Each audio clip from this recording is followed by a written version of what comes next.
Breathe deep. Imagine your legs more limber in Duluth Trading Double Flex Denim.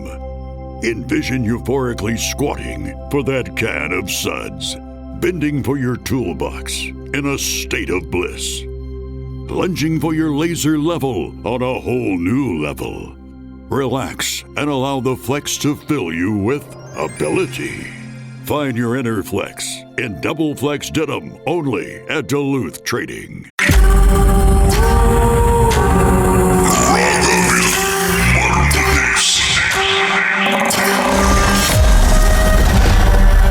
நடந்தது என்ன Encik Fahmi? இது வந்து 2023 நடந்தது. ஓகே. கடக்க ujung tahun lah. ஓகே. அப்போ வந்து நான் இதே தாமான்ல நான் இருக்கிற தாமான்ல ஒரு ஃபிளாட் வீட்டில் வந்து நான் தனியாக போய் தங்கியிருந்தேன். நானே ஒய்ஃபு ஓகே 3 பிள்ளைங்க. அப்போ அந்த வீட்டில் வந்து அப்போ என் கூட வந்து என் மச்சாங்கன்னு இருந்தான். அவன் ஒய்ஃபும் என் மச்சானும் சேர்ந்துக்கிட்டு. அப்போ நாங்கள் வந்து தங்கிட்டு இருக்கிறப்ப எனக்கு வந்து அவ்வளோ பெருசாலாம் அந்த வீட்டில் ஒன்றும் தெரியல. அப்போ என் ஒய்ஃப் வந்து அடிக்கடி சொல்லுவாங்க, இந்த மாதிரி நான் உருவத்தை பார்த்தேன், என் தம்பி உருவம் மாதிரி என்னமோ போன மாதிரி இருந்துச்சு அப்படி இப்படின்னு சொல்லி நான் சொன்னேன், அதெல்லாம் ஒன்றும் கிடையாது, அது மனப்பிரமையா இருக்கும் அப்படின்னு சொல்லி நானும் சமாளிச்சுட்டேன் அப்படி எப்படின்னு. அப்போ அந்த வீட்டில் எனக்கும் வந்து சென்டரில் தெரியும், ஆனால் நானும் தலையாசங்காலா. அப்போ ஒரு வாட்டி என்ன பண்ண வீட்டில் உங்களுக்கு தெரியும்னா உங்களுக்கு என்ன தெரியும், அதாவது ஒரு மாதிரி உருவம் போகிற மாதிரி சல்லுன்னு எப்படி இப்போ நம்ம எப்படியே உட்காந்து டிவி பார்த்துட்டு இருப்போம், திடீர்னு யாரோ எட்டி பார்க்குற மாதிரி ஒரு மாதிரி கருப்பு உருவம் மாதிரி. அப்போ நான் என்ன பண்ணேன், எனக்கும் அந்த மாதிரி பார்த்துருக்கேன், நானும் பெருசாலாம் எடுத்துக்கல. அப்புறம் என்ன பண்ணேன், 2வது ஒரு இன்சிடென்ட் ஆகிடுச்சு. வீட்டில் வந்து ஃபோன் பேசியிருந்தேன். அப்போ ஒரு நாள் மணி ஒரு 9 to 9:30 இருக்கும். அப்போ வீட்டுக்கு வெளியே அந்த ஃப்ளாட் வருது. நான் ஃப்ளாட் வந்து நாங்கள் 3ஆம் மாடியில் இருந்தோம். அப்போ அந்த காரிடோர் கிட்ட வந்து அந்த தாங்கா இருக்கும், அந்த தாங்கால நின்று ஃபோன் பேசிட்டேன் என் ஃப்ரெண்டு கூட. அப்படியே ஃபோன் பேசிட்டு இருந்தோம். ஃபோன் பேசிட்டு ஃபோனை விற்க போகிறேன். அந்த டைம் கூட ஃபோன் பேசிட்டு விற்க போகிறேன். அப்போ அந்த கேட் கிட்ட வந்து உள்ளுக்கு போக போறேன், குடுன்னு ஒரு உருவம் ஓடி வந்து வெளியே ஆகுது. இப்ப நம்ம போன் பேசிட்டே போறோம் பாருங்க, யாராச்சும் நம்மள பாஸ் பண்ணி போறோம் நமக்கு தெரியும். ஆனா இந்த உருவம் என்ன பாஸ் பண்ணி போனது வந்து லாரி அப்படியே ஓடி போய் குடுன்னு ஓடி போய் வெளியே டக்குன்னு ஒண்ணு மனுச்சு. எப்படின்னா போன் வச்சு சொன்னேன், இப்போ போனை வெயி, நான் பாக்குறேன் என்ன கதை அப்படின்ட்டு. அப்ப நான் போய் கேட்டேன் வைஃப் கிட்ட, நம்ம யாரு வெளியே ஓடுனது அப்படின்னு. யாரும் இல்ல, என் வைஃப் வந்து சமைச்சிட்டு இருக்காங்க பின்னால.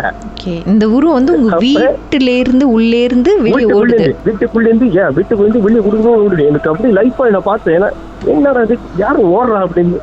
உள்ளுக்கு போயிட்டு மச்சானுங்க, நீங்க இருக்கவும் பொண்ணு நீங்க இருக்கு, பிள்ளைங்களாம் வீட்டுல இருக்கு, இப்ப யாரா வெளியே ஓடுது அப்படின்னு. இன்னும் கொஞ்சம் சொல்றீங்க யாரும் இல்ல விட்டு. நான் ஒண்ணு சொன்னேன், என் வைஃப் கொஞ்சம் பேனிக் ஆயிட்டாங்க. சொன்னேன் லைக் பண்ண அதெல்லாம் ஒண்ணும் இல்ல, சரி விட்டுரு அப்படின்னு. நீங்க பார்த்தது எவ்வளவு பெரிய உருவம்? என்னோட ஹைட்டு கொஞ்சம், என்னோட ஹைட்டுக்கு கொஞ்சம் கம்மில, என்னோட ஹைட்டுக்கு லெவல்ல பெரியவங்களோட உருவம், பெரிய ஆள் உருவம் தான். ஆமா, குடுன்னு ஓடுது வெளியேனா.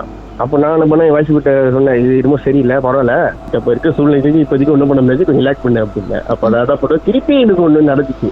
வேலை முடிஞ்சு வீட்டில் வந்து சரி குளிச்சுட்டு போய் படுப்போம் சொல்லிட்டு குளிக்கிறேன். வயசு கிட்ட சொன்னேன், சரி துண்டு எடுத்துருவா அப்படின்னு. பாத்ரூம் உள்ள போய் குளிச்சுக்கிட்டு இருக்கேன். குளிச்சுக்கிட்டு இருக்கப்ப யாரும் கதவு தட்ட சண்டைங்க. யாருன்னு கேட்டேன், யாரும் பதில் கொடுக்கல. திருப்பி சரி என்ன பண்ண, நான் முன்னாடி தான் லாட போகுன்னு சொல்லிட்டு கதவு தொடர்ந்து பாக்குறேன். அவங்க அப்பதான் ரூம் வந்து வெளியே வராங்க. உடனே கேட்டு, நீங்க கதவு தட்டுறேன் அப்படின்னு. நான் இல்ல, நான் இப்பதான் துண்டு எடுத்துட்டு வரேன் உங்ககிட்ட, நீங்க என்ன கதவு தட்டுறேன் அப்படின்னு.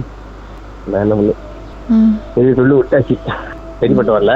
நம்மனா மச்சாங்க அப்படியே பேசி வீட்டு விட்டு விளையாடுவோம்டா, வீட்டு பாத்துருவோம் சொல்லிட்டு முடிவு பண்ணிட்டோம் வீட்டுல இருந்து. அப்பதான் என்ன பண்ணி வீட்டு விட்டு விளையாடுறதுக்குன்னு ஒரு வீட்டு விட்டு பீட்டா போறோம். வீட்டு விட்டு பீட்டா ஆகிறதுக்கு வீட்டு போய் பார்த்துட்டோம். வீட்டுக்கு புது வீட்டுக்கு டிபாசிட் எல்லாம் கட்டி சேவா காசு டிபாசிட் எல்லாம் கட்டி செட் பண்ணிட்டோம். இப்ப வீடு என்ன பண்ணிட்டோம், பீண்ட் ஆயிட்டோம். அப்ப என் வைஃப் என்ன பண்ணாங்க, புது வீட்டுல வந்து ஜாமான் அடிக்கிட்டு இருக்காங்க. நான் வந்து பிள்ளைங்க எல்லாமே எங்க அம்மா வீட்டுல இருக்காங்க. எங்க அம்மா வீடு ஒரே சாமான்ல அந்த பிளாட் ஒரு இருக்கு சொன்னால, ஓகே அதே வீட்டில் தான் இருந்தாங்க. அப்போ பிள்ளைங்களாம் முதல்ல இங்கே இருக்கட்டும், நாங்கள் வந்து சுத்தம் பண்ணிட்டு அப்போ ஒரு கூட்டு போனால் சொல்லிட்டு இருந்தாங்க. ஓகே அப்போ இப்போ தான் வந்து நடந்துச்சு. அப்போ நான் வேலை முடிஞ்சு வீட்டுக்கு வந்து பிள்ளைக்கு சாப்பிட்டு இருந்தேன். என் மகன் வெளியே வந்து பேசிட்டு, அப்பா என்ன வரலையா, ஒன்று வாங்கலையா அது வாங்கலையான்னு என்னை போய் லேண்ட் பண்ணி கேட்டுட்டு இருந்தாங்க. அப்போ நான் உள்ளே போய் உட்காந்து சாப்பிட்டுட்டு இருக்கேன். டக்குன்னு வந்து பார்த்தா பிள்ளையை காணும் வெளியே. நாங்களும் அப்புறம் இதுன்னு தேடுறோம், கிட்ட தேடுறோம், பிள்ளை காணா போச்சுன்னு முடிவு பண்ணிட்டேன். எனக்கு எப்படியே தூக்கி அடி போட்டுருச்சு. என்ன வயசு பொண்ணுக்கு? அப்ப இப்போ 5 வயசு இருக்கும். இப்படி லைன்ல இருங்க, பாட்டுக்கு பிறகு மேலும் பேசலாம்.